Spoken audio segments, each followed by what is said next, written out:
In today's episode, I'm going to share a quick recap of the podcast in 2023 and the first part of our top 10 most downloaded episodes of the show this year. And we'll start from episode number 10 to episode number 6. And next week, on the next episode, we're going to do the same from episode number 5 to episode number 1. Big thank you for this year. It was a huge year for the podcast, the first year of the podcast, actually.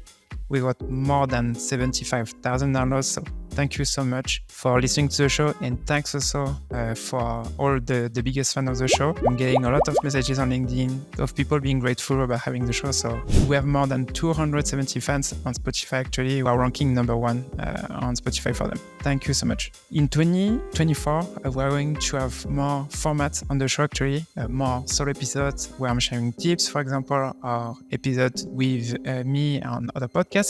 But also we are going to have Q&A sessions. If you enjoyed the podcast this year, please comment on YouTube or send me a message on LinkedIn to let me know what was your favorite episode of the podcast this year. And if you are listening to the show on Spotify, please rate the episode. It helps us get more visibility, but also get more guests on the show. In today's episode, we're going to have from episode number 10 to episode number 6. And episode number 10 is the episode with Tito Bohrt, CEO of Sales.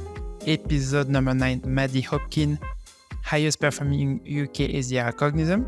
Episode number 8, Devesh Tilokani, Enterprise BDR at Lupio. Episode number 7, Brad Norgate, Enterprise SDR at Cognizant. Episode number 6, Caspian Lewke, Associate Sales Engineer at Gong. Let's dive in. Episode number 10, Tito Bohrt, CEO of Sales. He has built 70 plus SDR teams from scratch and he's sourced over 100 million in revenue for his customers. In this episode, actually, we talk about account targeting and scoring, buyer personas, and also understanding your prospect challenges. So at the beginning, I mentioned the 3 pillars of successful sales development. So I mentioned targeting is number 1.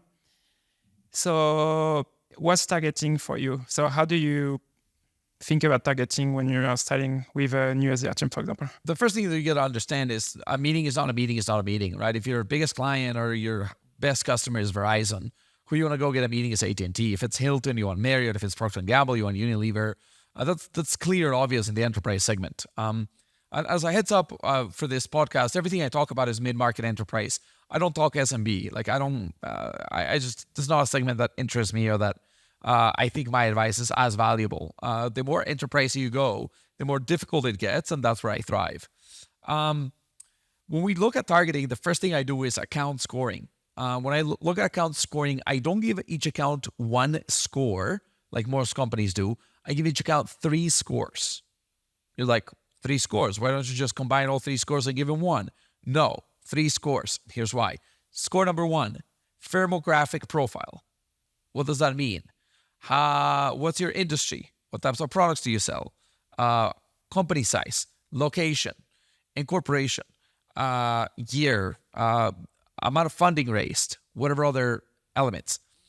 A lot of the elements that we're looking on the firmographic end are data points that don't change often or ever. It's a data point that I check maybe every 3 or 5 years, right? Think about it in this very simple way. Coca-Cola is a company in the food and beverage industry that sells beverages, including a product called Coca-Cola. How often do I need to check that continues to be true? 10 years, yeah. Yeah. If I look at the other end of the spectrum on data, we can look at intent, right? And if we look at intent, some intent vendor, you can look at Bombora intricately, you can look at HG Insights, there's a lot of Zoom Info, there's a lot of vendors. For me, my favorite is HG Insights. I use them and I like them. They are enterprise, so, I think their software starts at 6 figures. When you get intent data from any of these vendors, you can understand that if Coca-Cola right now is spiking for intent to buy an ATS solution, that data is only valid for weeks. If you call them 3 months from now, the opportunity is gone. So that's why when we look at account targeting, I think of 3 scores. Score number 1, firmographic. Data that is continuously the same over time, doesn't change very often. I validate that about every 3 years. Number 2 is technographic profile. And I'm going to find technographics through, some of the same tools, Zoom Info, HG Insights, so on and so forth, but also job posts. I'm going to see if somebody's hiring for an SDR with experience on outreach. That tells me you're using outreach, right? I'm also going to look at other trends within the company, such as like how many employees do they have in a certain department, or things like that. So I'm trying to understand their setup, their structure, and their tech stack. And if I can get that, that gives me some insight on when to reach out or why to reach out. You might have, for example, 2 oil and gas companies. One has a really big HR and onboarding department and learning and development, while the other company has fully outsourced it, right? So even though at a high level, ExxonMobil and Chevron are 2 great companies, if they operate very differently, they might not both be the perfect fit. So one might be much better than the other. So firmographic profile is your first score. Technographic profile is your second score, and company infrastructure. And number 3 is intent. I only layer intent once these 2 have told me that it is a good account.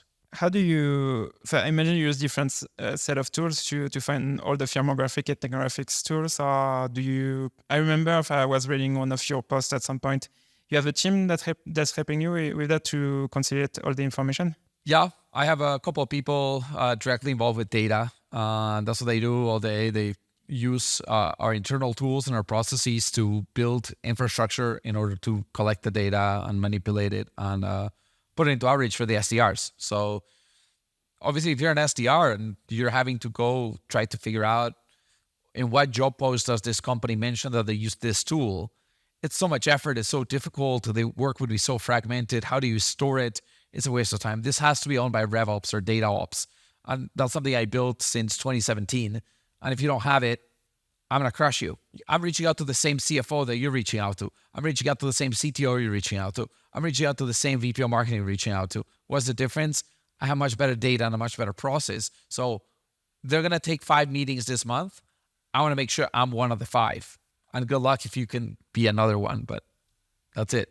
Once you have this information, so you have the firmographic, technographics, and the intent data, what's the next step? Excellent question. So I believe that in any company, there's usually a buying committee that is either able to influence a decision or make a decision. Ideally, within that circle of influence, which might be 5 to 7 people, I want to find the champions. And at some companies, there's 3, 4, 5 champions. At some companies, there's 1 champion, or sometimes not even a champion. You got to find somebody who is a cheerleader and turn them into a champion, right? You need to find the people who are excited. So our strategy is to go find, with a cascading methodology, the top 5 profiles that we want to talk to, right? If I sell a software for sales development, cool. The first person I want to talk to is the director of sales development or the VP of sales development, right? If there's a VP, I want the VP. What's the next person I would talk to? Well, if there's 3 directors, I want all 3 directors. If there's no VP, but there's 3 directors, who do I want next? Well, they are probably reporting to sales or marketing. So I want the CMO or the VP of sales or both. What if there's no directors of sales development, but there's 5 SDRs? Well, I want the CMO or the VP of sales. Well, there's no VP of sales, there's a CRO. I do want the CRO. So as you're understanding them, I'm trying to draw this kind of like org chart that tells me, well, if you have 300 SDRs, I would call just the VP and the directors of sales development. Those are the people who are going to buy my sales development tool. But if you only have 10 SDRs, you have 1 SDR manager, and there's no director, no VP, I need to go directly to a CMO's VP of sales. So I need to understand very smartly, according to what company I'm reaching out to, what are the titles of the people that I need to talk to, and then only grab about 5 or 7 people. Those 5 or 7 people, despite not having the same title, they will have the same challenge because they all lead a sales development team in trying to create pipeline and close more deals.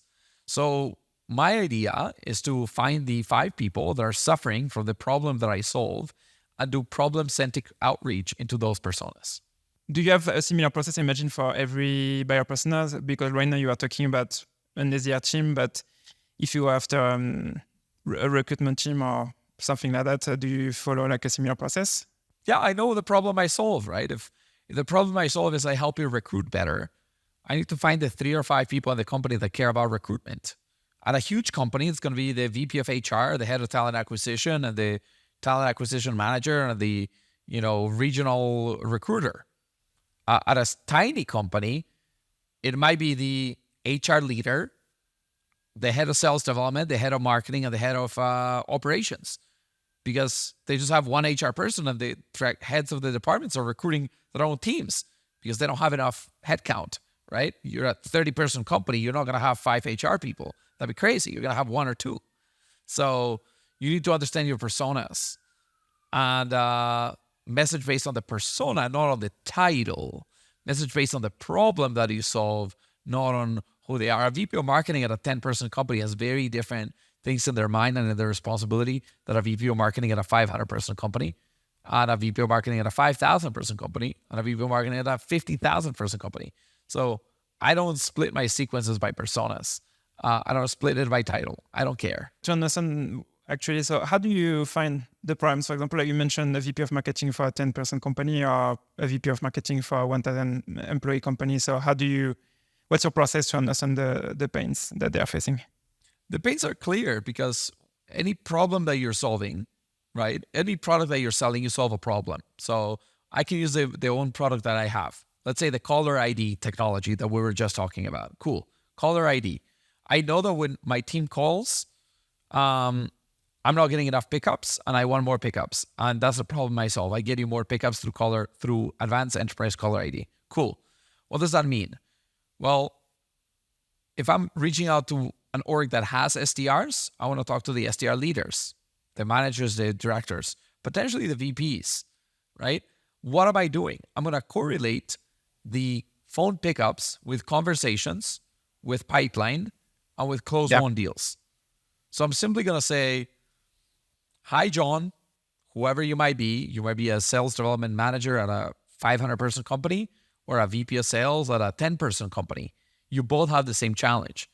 I'm going to say, we're seeing in the market that a lot of companies are struggling to get their phone calls picked up because sometimes they show as spam or they simply show as an unrecognized number.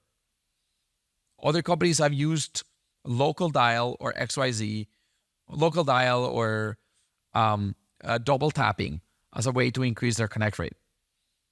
Have you ever considered doing branded caller ID so that when you call, the phone of your prospect shows full name, right?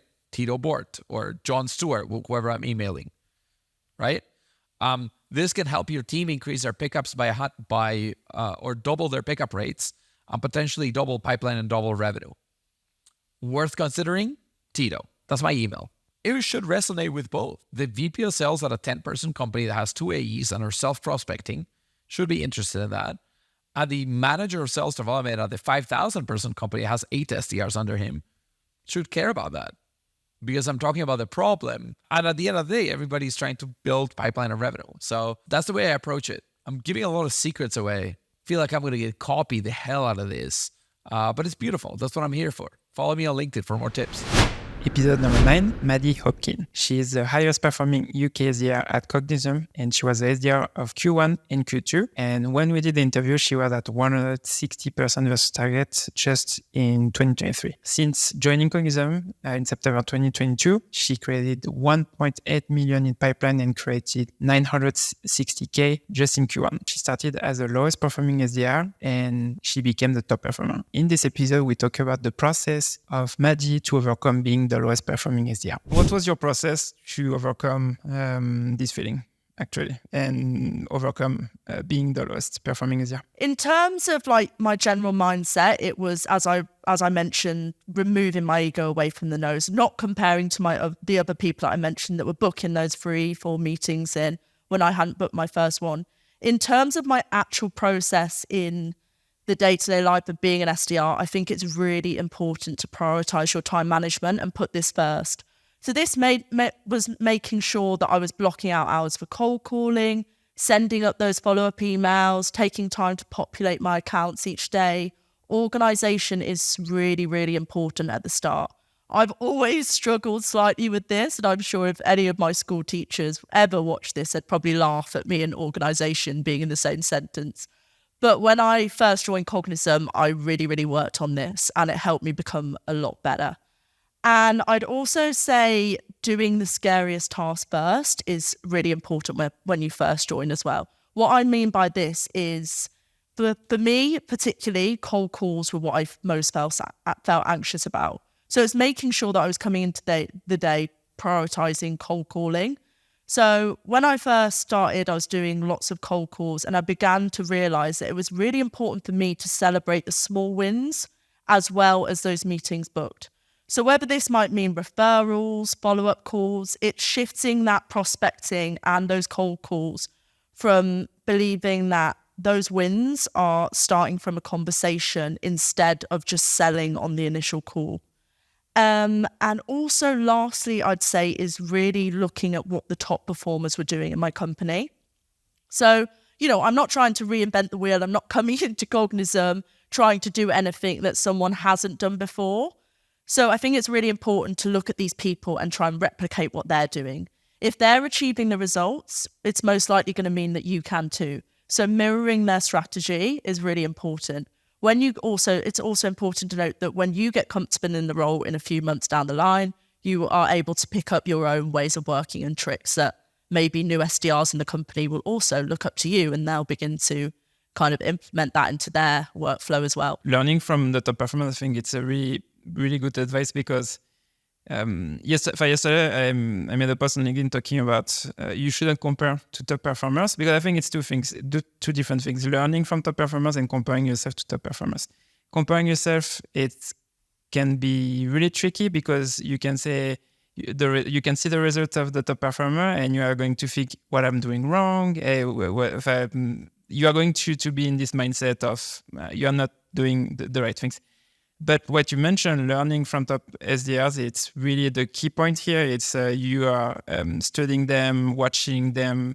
You are checking the word they're using on the phone and all of those things.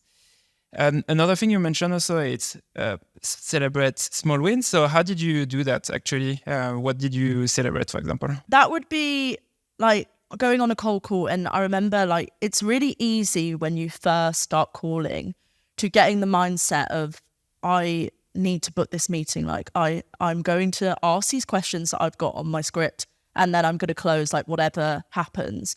But I think it's as you get when you begin to realize that actually referrals can lead to this, one of the most powerful methods of following up is a referral. So once you begin to celebrate that, it helps your confidence because you start to begin to shift from just being purely sold on I have to, put this person in for a meeting to, okay, I'm going to, on this call, they might not be the right person and I know that they might not be the decision maker, but it'll be really powerful if they give me a referral because I'll be able to info gather from this particular sales manager, whoever it might be, and take that to the DM and relay that. It's more likely that they're going to come in for a meeting because I've relayed all the information to them. So for me, it was really celebrating those small wins and those follow-up calls that helped build my confidence as an SDR. You shared with us your process to overcome being the lowest performing SDR. Now, can you share with us a specific moment or situation where you felt things started to shift towards a better performance? Yeah, of course. So I think that this was probably towards the end of my second month. So I'd say after all those kind of doing after what I've mentioned, replicating top performers, really focusing on what I felt most anxious about, which was cold calling. It was also investing personal time. So watching demos on Gong, because what really helped me in becoming a low performer to a top performer was knowing the product inside and out.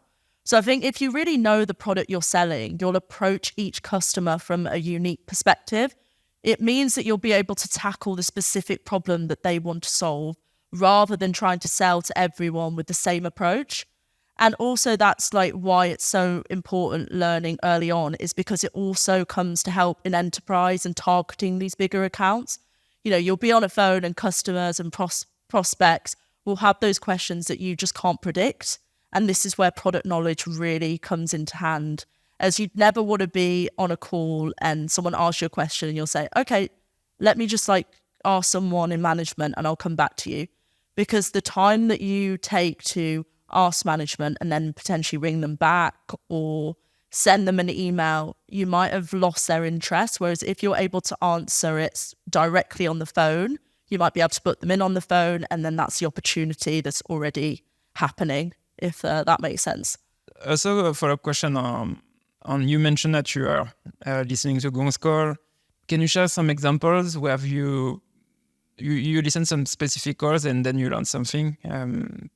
Could be, I don't know, a cold call you listen to from another top performer, or it was a demo from one of your AE? It wasn't only actually like listening to their calls, it was also listening to my own, because when you listen to your own, when you're really new, is that you start to realize like the bad habits you pick up. So for me, I don't know why I'd always say, I'd be like, it's kind of like this, or it's kind of like that, or it's kind of, and I remember I was always hearing that, and it was really frustrating me. So I used to write just on a little like post-it note, stop saying kind of, stop saying like. That would help me to get out of bad habits very early on.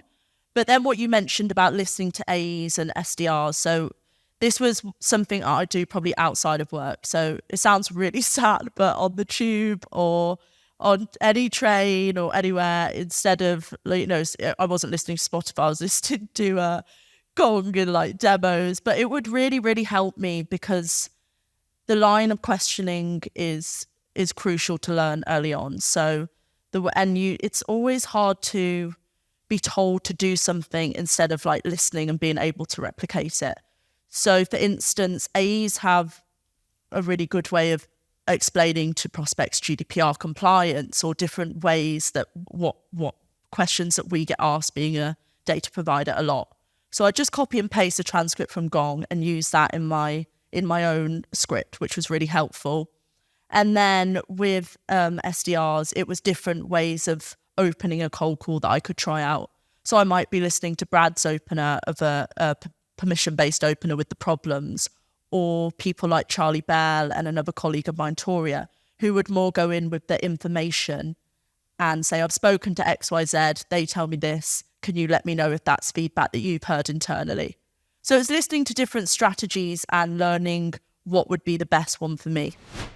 Episode 8, Devesh Tilokani, Enterprise BDR at Loopio. He's an Enterprise BDR at Loopio since May 2022, and his performance, he was averaging from 75% to 163%. In year one, he was averaging 110%. This episode, Devesh shared with us his sequence he's using on LinkedIn to get more than 30% of reply rate, and also how he's using videos. How do you structure a sequence?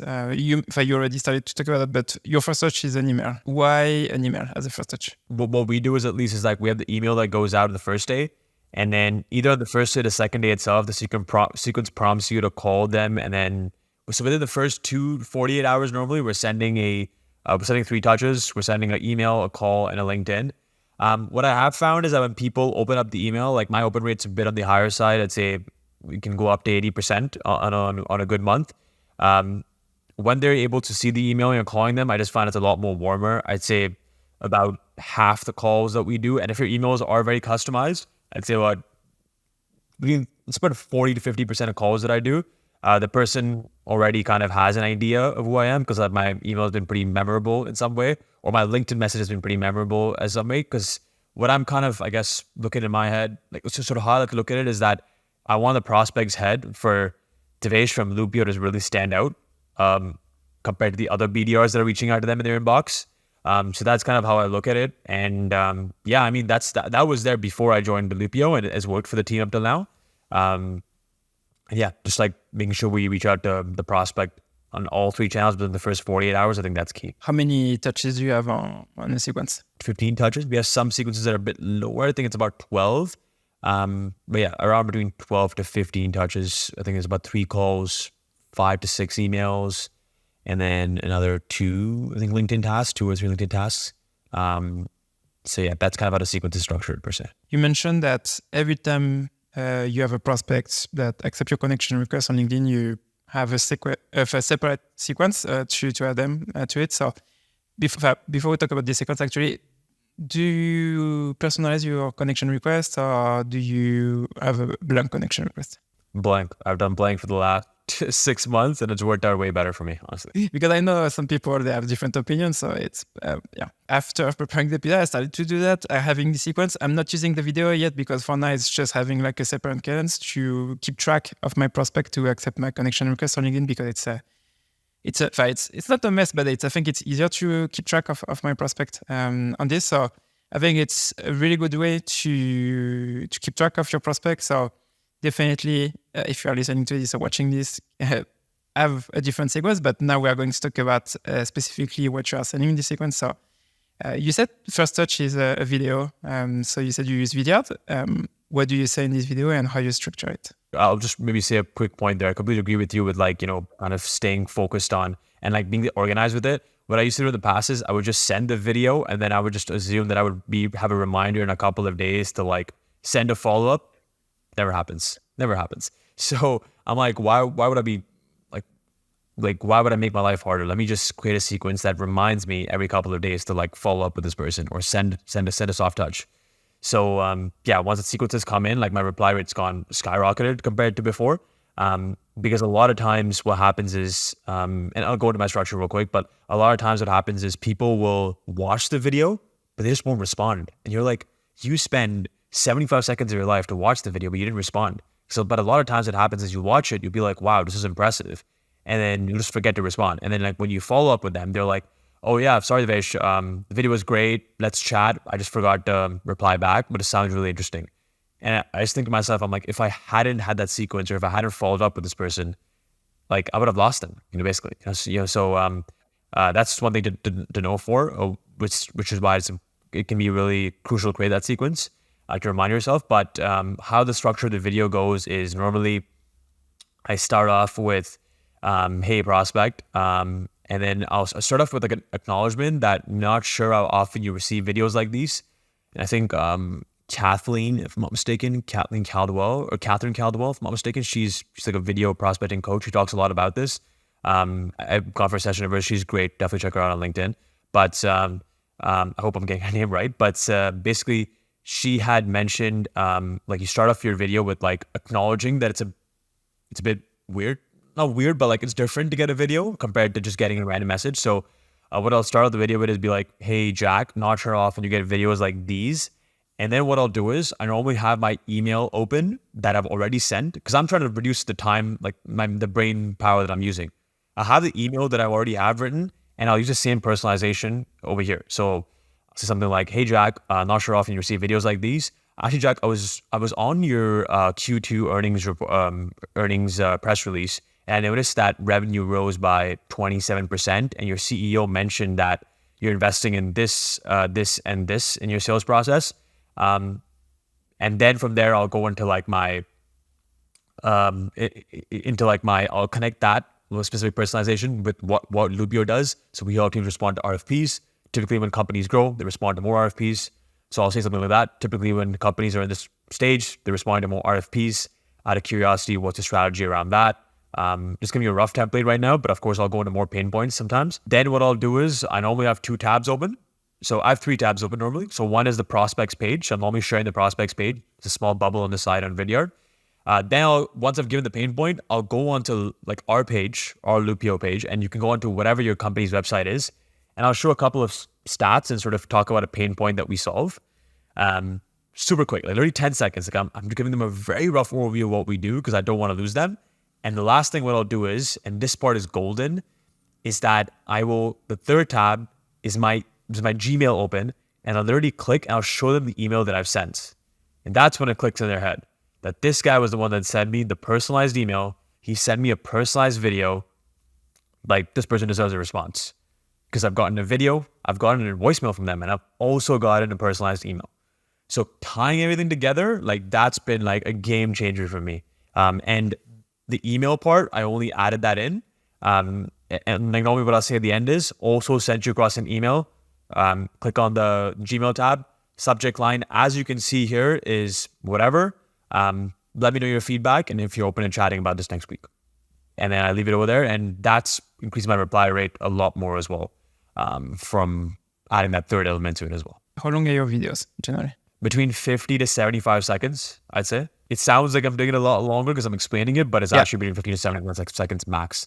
And you're setting 5 videos a day, like that shouldn't take you more than 10 to 15 minutes. Once you get the repetitive sort of like the flow behind it. You mentioned that it takes longer to explain because obviously you need to explain your thought process to explain the idea behind the video, the structure of it. So, but yeah, I think it makes sense for this because when you're prospecting, longer than that could be really long and prospect won't watch it. So if I won't watch every part of the video, it looks like that you are sharing your screen also during this video, or is it just you talking in front of a camera, or what's your process? Yes, I'm sharing the screen. So I'm sharing 3 different screens. I start off with their LinkedIn page. I talk about my personalization.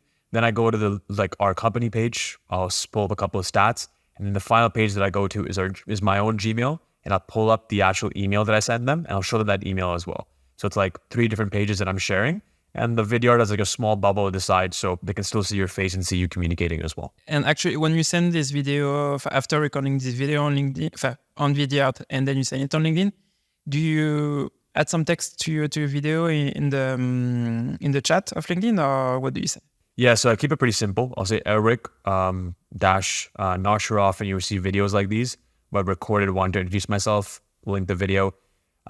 The actual subject line of the video, this one also I've A/B tested, and this one works really well, but I'll write the exact seconds that the video is. So let's say if the video is like 57 seconds, the caption of the video will be 57-second video for Elric.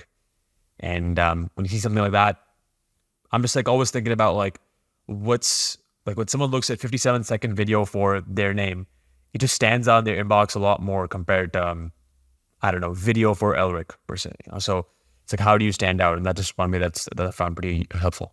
It's more specific, and they know what to expect also with the video, because generally it's, if you don't know how long the video, maybe you don't know if you're going to click on it. So in 57 seconds, it's really specific. So yeah, and that's a great point. I mean, I've been sending videos for the last 7 months, and it's all been iterations. I started off with just sending Elric, here's a video for you, and then the caption was video for Elric or whatever.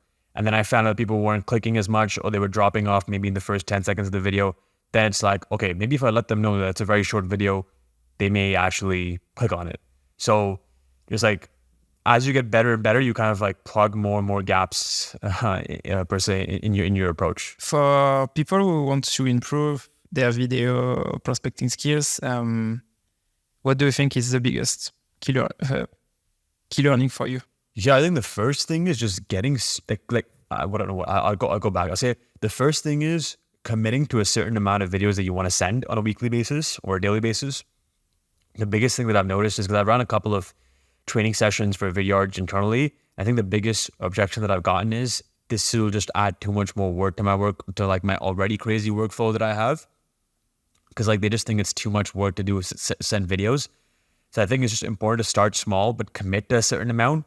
I think another BDR that's had some success recently that I spoke to, he just basically committed to 3 videos a day, 15 a week. Those 3 videos take him about 10 minutes. That's all he does. But at least he started off, and he's getting some decent results from it. So I think the main objection that I always get is it just takes too much time or whatever. But if you can at least commit to a certain amount, a small amount to start off with, and then have a process that's scalable. So for example, for myself, I will literally read off the email at times for the Vidyard, most times actually, because I don't want to go out of my way to search for another personalization as well. When I already have that, the email's done the work for me, So it's always figure out what's a number that you can stick to, and secondly, figure out how can you make it as easy as possible for yourself. And I think you make a great point here around because you already done the research. You're not going to research again to find something that you're going to say in the video, because most of the time also they don't remember their email, or you are using something that's you already done the research at the beginning. So it's not thinking about what you're going to say, it's already here. 100%. Even you can use that same personalization in your cold call as well. Because the idea is that we're always trying to create a point of view, what's going on internally in that account, and why your product actually would help that company move from A to B or whatever. So that's kind of how I look at it. Episode number 7, Brad Norgate. He was Senior Enterprise SDR at Cognizant, and he was part of the top 3 SDR of the company. He was because he was promoted to an account executive role. In this episode, he shares his 4-step cold calling process to book meetings with enterprise accounts. Now let's talk about cold calling. So when we are preparing the episode, you are telling me that your favorite, that you're really good at building reports, you are using a lot of stuff from Chris Voss. So let us know what's your approach with cold calling. Yeah, so my approach with cold calling is one that's actually quite repetitive. Most people in the office are probably sick of hearing my same intro every time. But I like to keep it consistent just because then you know if it's not working, you can change it. If you change too many things at once, right, you don't know what is and isn't working. So I keep that the same, which is a permission-based opener, which I'm sure people have read about on LinkedIn So that's pretty much me saying, this is a cold call. Do you want to hang up now? Give me 30 seconds, right? And I think where I initially heard that is from a man called Benjamin Dennehy on LinkedIn, who's the UK's most hated sales trainer. He's fantastic, by the way. Any SDR watching this should go and have a look. But it's just a typical sort of Sandler selling style opener, right? And then I move on to my intro or my hook, where I whatever the ICP I'm speaking to, I'll say typically I speak to Elric if you're an SDR manager, and they tell me they're frustrated because, for Cognism anyway, the example would be they're not having enough conversations with the right decision makers. And then I'll move on to 3 problems. And the importance for me of listing these problems is it's a very quick sort of qualification piece. Either they've got one of those problems and we can have a conversation around it, or alternatively, they're telling me they don't have one of those problems and I need to discuss that, explore that a little bit further. So, I mean, if it's helpful, I can give the examples that I would use on a cold call. Can you do, but let's do like, I'm an SDR leader, I'm your prospect runner. So what will be the three pain points for an SDR leader? Yeah, so Elric, I would say, typically I speak to SDR leaders and they tell me perhaps they're frustrated, the team have got the tech, they got everything they need, they're just not speaking to as many decision makers as they could be. And they normally, Elric, give me one of 3 reasons for that. Either they don't know who to speak to in the companies they're reaching out to.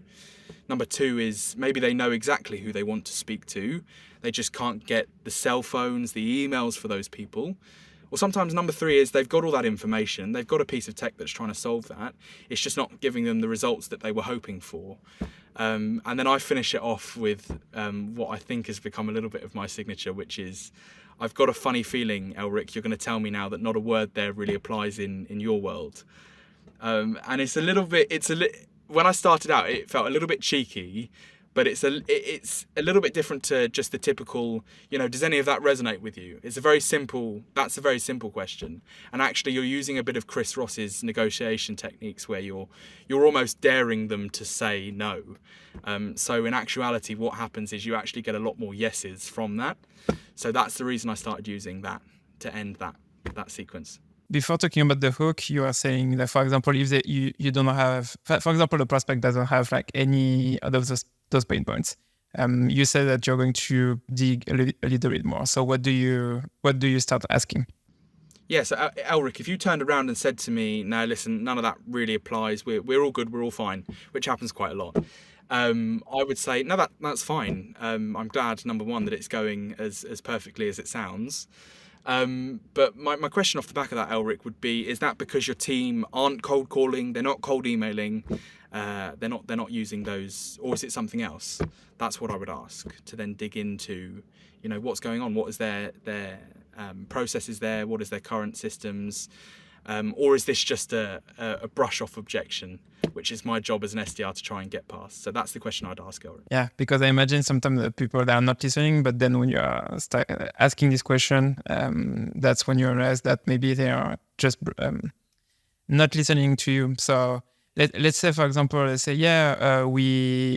even though I said, no, I don't have any pain points, but then I say, my team is making, 50 cold calls per day, for example. What do you say next? Obviously, they're using the phone to generate new business. Are you telling me that that's going perfectly, Elric? They can speak to who they want, when they want, and there's no issues surrounding that. Am I understanding that correctly? And the reason I asked that, I'm guessing most sales leaders are probably then going to say, well, no, it's not perfect. It's never perfect. That's something I hear quite often, which for an SDR is like the golden egg, where you've just got a little bit of a foot in the door now to say, well, listen, if it's not perfect, what's going wrong with it? Is it that they're not speaking to the right people, or they're just not they're not having a high enough connect rate?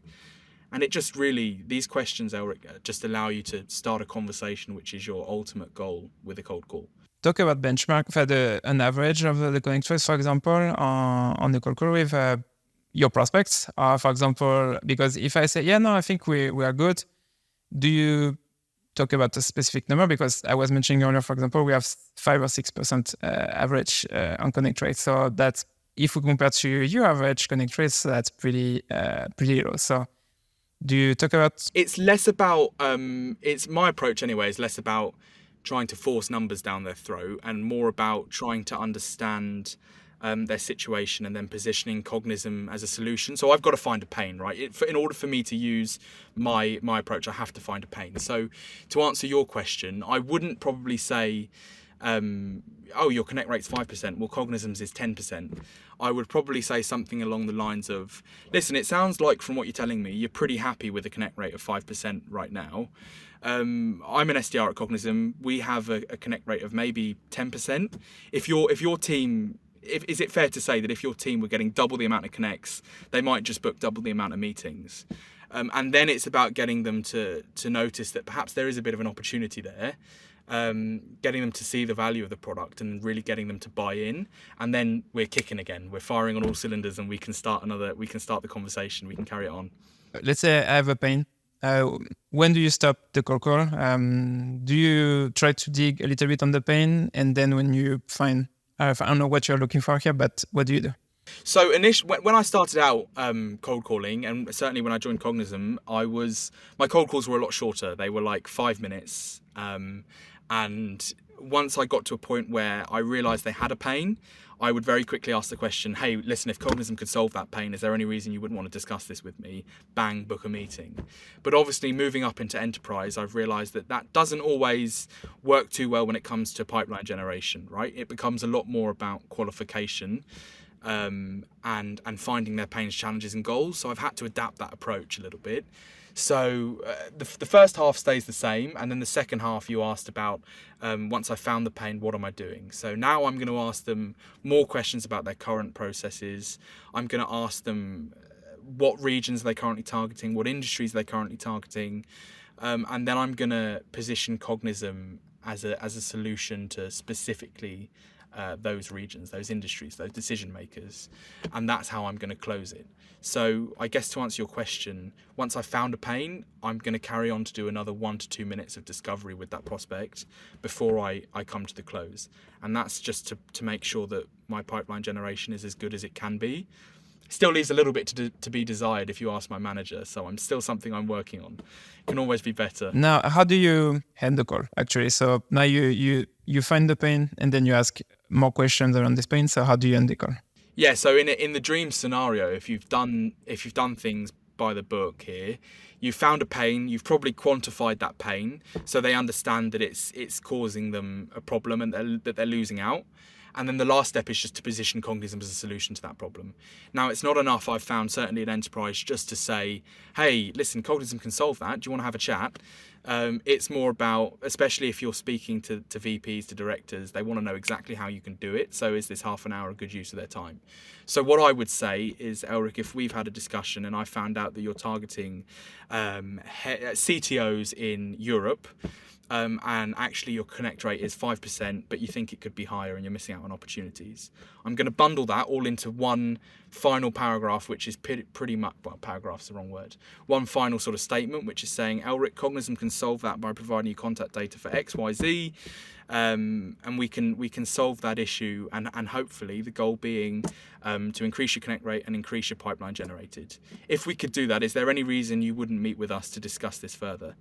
And if you've done the cold call well, then the answer is probably yes. Episode number 6, Caspian Lewke, Associate Sales Engineer at Gong. As an SDR, he had 111% of quota attainment, and he was in the top 3 of a team of 30 SDRs. In this episode, Caspian shared with us how he's using video to prospect on LinkedIn. You are talking about creating value. Also, earlier you said the first thing you're focusing on building relationship, then you start focusing on on using videos and being creative on LinkedIn. So how do you do that? I think videos is a way that you can be a bit more direct if you want to. So as SDRs or any person in the sales process, right? SDRs, AEs, if there's player coaches that are sales leaders, while relationship building is great, sometimes it takes a little bit longer than you'd like. Sometimes you're thinking, hey, it's the last week of the month. I'm trying to hit quota. Like, what can I do? I don't have time to build a relationship. I need a meeting now. I totally get that. I've been there several times. The example you shared with us earlier, how long did it take you from starting to engage with her and then until you booked the meeting? Oh, good question. For her, I would say a few weeks, like probably she responded positively to that first message, but it was probably like 2 or 3 weeks before we actually had a meeting on the books. So it's not, it wasn't like, I wound up staying in touch with her afterwards. Like we've been in touch for the last, I don't even know, 9 months. I wound up like buying her book and now she and I are friends, but I wouldn't say it wasn't like 2 months or anything like that, but I've had that. If I'm honest, there have been relationships that have been really slow burns where people say, hey, love the outreach, and you keep going, you keep like sending relevant articles, and then 3 months later they say, hey, that was great, like let's connect, So I would say I've had up to, I don't know, probably 4 or 5 months, like LinkedIn conversations before someone took a meeting. So that specific example was 3 months, but relationship building can be great. I am likely going to be friends with a lot of the people that I've built relationships with, but it's not always helpful for if you need a meeting before the end of the month, So I'll call that out. Let's focus on. So you said video. It's a great way to do that. So what do you do with this? So that's where so in this case, I don't go the relationship building route. I just add them on LinkedIn first. The key is for them to accept, because if they don't accept, then you can still send them a video, but it has to be done through something like a Drift or a Loom and a third-party site, which is fine. I think those are great companies. But what I like doing is if they have accepted your LinkedIn request, you can just record a video on your phone and send it as an attachment. So it's not an external link. It's nothing weird. I'll share my screen and show you what a video in LinkedIn looks like. And I can show you. I'm going just to share a quick thing for those who don't know how to send a video on their phone. So you need to have the LinkedIn app on your phone, and that's it's not using Sales Navigator. It's the app of LinkedIn and your personal inbox, not the Sales Navigator inbox, where you can start recording your videos. Exactly. That's a really good call out. So my hair's a little bit goofy, but I basically just sent a video. Once this person accepted my LinkedIn request, I just sent a video plain. And in my videos, there's always 4 parts to it. It is some sort of hook or personalization. So I'll go through the parts and then I'll give you examples of each. Hook or personalization, reason why you're reaching out / why you thought it was relevant to them. Like basically, why should they care?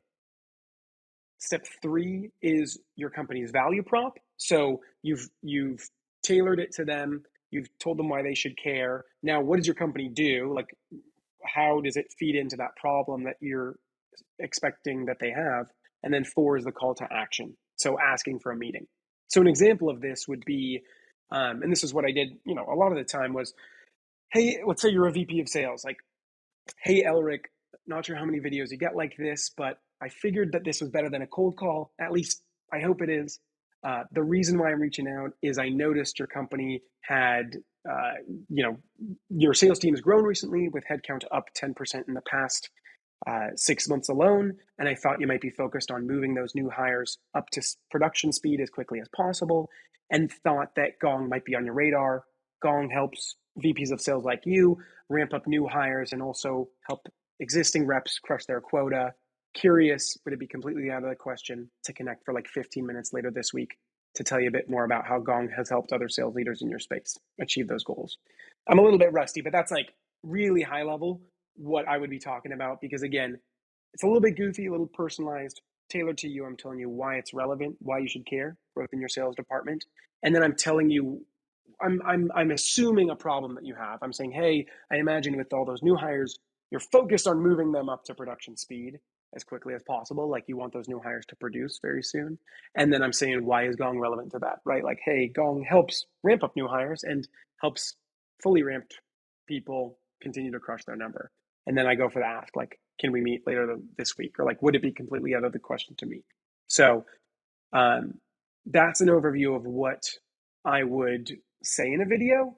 And just to show some of the responses I might get, it's this one. This is the response that I got to this video, which is basically like, hey, yeah, like, thanks for your thoughtful video. Had a look at the website, and yes, let's meet. So again, it, I think, is a really helpful way to stand out from a lot of the other SDRs or salespeople that might be trying to get time with your prospect. And it's something that, if done well, can be really, really effective.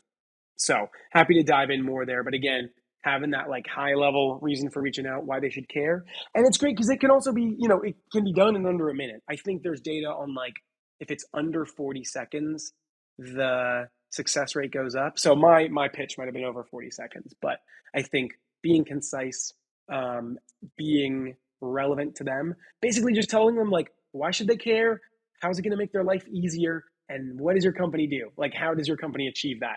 If you tell people those things, I'd be surprised if they didn't take a meeting, Yeah, and I think it's pretty interesting the way you are structuring those videos, because I think generally the part that's missing in a lot of hours which I'm seeing, it's the problem. In fact, talking about the problem they might face, and I think here it's really key on your outreach, because it's you find like a reason to contact the VP of sales, but then you are saying maybe you are thinking about this or facing this. And I think here it's where you're generally people, they just say, hi, I saw this, okay, we help with this, and that's it. And generally it's when you find a reason or a trigger, like you're mentioning, there is something behind it, there is maybe a challenge, or it's a priority for them, or maybe it's not. So, but the thing you want to do is having a connection with what you found to a problem or a challenge, and then to the solution. So I really like that.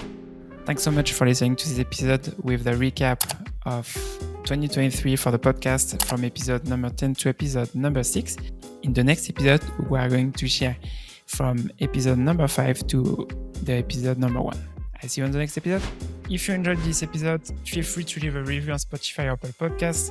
So for Spotify, to leave a review, what you can do is you can use your phone, then go on the Spotify app, then you go to the SDR Game page, and then at the top of the page, you can leave a review. It's a 5-star review if you enjoyed the episode, obviously. And then if you are listening to this episode on Apple Podcasts, feel free also to leave a review on your app. Thanks for listening, and I see you on the next episode.